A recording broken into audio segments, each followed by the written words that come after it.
Hello दोस्तों, मैं चंदन वर्मा आज के अपने YouTube चैनल स्टडी विद चंदन में आप लोगों का हृदय से स्वागत, वंदन, अभिनंदन करता हूं। तो आइए हम मोबाइल से होने वाले दुष्परिणाम जान लेते हैं। तो आइए हम सबसे पहले रूपरेखा जान लेते हैं कि इस निबंध के अंतर्गत आप लोगों को क्या क्या चीजें पढ़नी है। सबसे पहले प्रस्तावना, सुविधाओं की खान, जीवन शैली का अटूट अंग, मोबाइल के दुष्परिणाम और उपसंहार। तो आइए सबसे पहले प्रस्तावना जान लेते हैं। प्रस्तावना के अंतर्गत आप लोगों को लिखना होगा, मोबाइल का अर्थ है गतिशील। मोबाइल का अर्थ है गतिशील। इस प्रकार मोबाइल फोन का अर्थ है एक ऐसा दूरभाष यंत्र जिसे मनुष्य जहां चाहे ले जा सके और हमेशा अपने साथ रख सके। यानी मोबाइल एक ऐसा यंत्र है जिसे हम अपने साथ कहीं भी ले जा सकते हैं। मोबाइल फोन की इसी खूबी ने इसे घर घर पर पहुंचा दिया है। मोबाइल फोन के माध्यम से व्यक्ति कहीं भी रहकर विश्व के किसी भी क्षेत्र में रह रहे लोगों से संपर्क स्थापित कर सकता है। यानी मोबाइल से सभी व्यक्तियों को बहुत ही सारी सुविधाएं आसानी से मिल सकती हैं।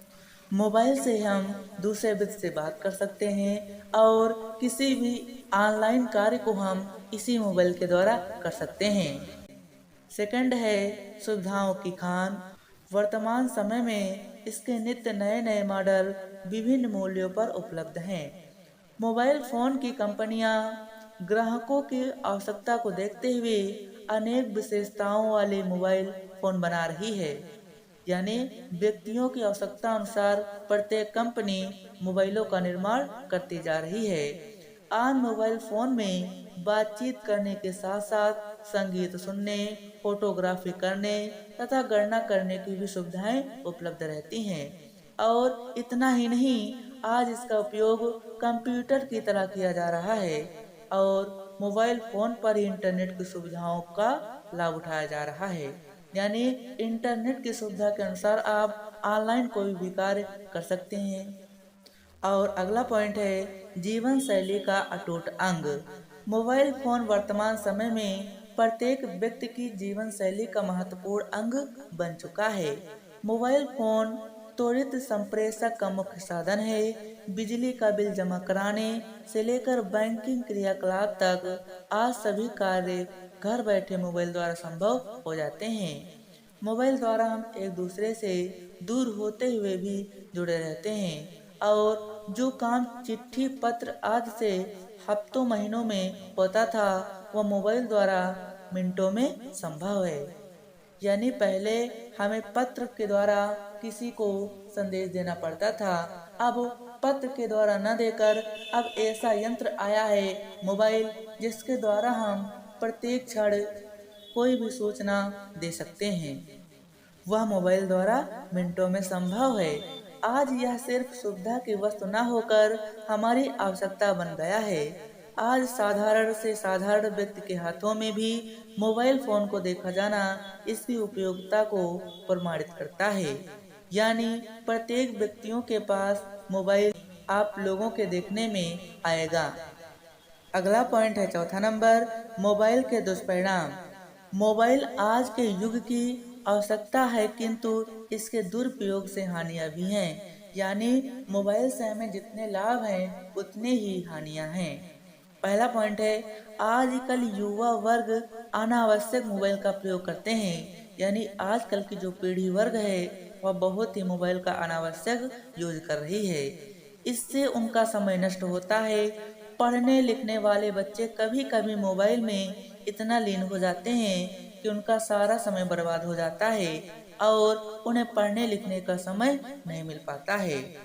यानी जो बच्चे होते हैं वो पढ़ने लिखने के स्थान पर मोबाइल भी खूब चलाते हैं, जिससे उनका पढ़ने लिखने का समय नष्ट हो जाता है। अगला पॉइंट, आजकल मोबाइल के माध्यम से आपराधिक मामले अधिक बढ़ गए हैं और बड़े बड़े आपराधिक मामलों को मोबाइल के माध्यम से ही अंजाम दिया जा रहा है।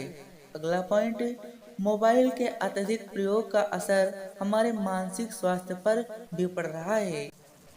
मानसिक तनाव होने के साथ साथ हमारे आंखों पर भी मोबाइल के प्रकाश का प्रभाव अधिक पड़ता है, यानी हमारी आंखों की रोशनी भी कम पड़ सकती है और सिर भी दर्द होने लगता है। अगला पॉइंट है, आजकल के युवा बच्चे मोबाइल पर अश्लील चीज देख रहे हैं और इससे उनका जीवन चौपट हो रहा है। यानी ऐसे ऐसे युवा वर्ग पड़े हैं जो मोबाइल में अश्लील चीजें देख रहे हैं, ना जाने कितनी कितनी अनावश्यक चीजें देखते रहते हैं। ये सब मोबाइल के दुष्परिणाम हैं। आइए अब हम आखिरी हिडन उपसंहार देख लेते हैं। निसंदेह मोबाइल फोन हमारे लिए बेहद उपयोगी साधन है, किंतु इसके असीमित प्रयोग अथवा दुरुपयोग से सदा बचने की आवश्यकता है। इसका अत्यधिक प्रयोग हमारे शारीरिक और मानसिक स्वास्थ्य के लिए अहितकर है। आजकल आतंक अथवा अन्य गैर कानूनी गतिविधियों में भी इसकी सहायता ली जा रही है, जिससे हमें सावधान रहने की आवश्यकता है। तो मित्रों, यह था हमारा मोबाइल से होने वाले दुष्परिणाम। इस पर आप लोगों को मैंने निबंध बताया है, तो मैं आशा करता हूँ कि आप लोगों को यह निबंध अच्छी तरह से समझ में आ गया होगा और आप लोग आज से मोबाइल का यूज कम करेंगे।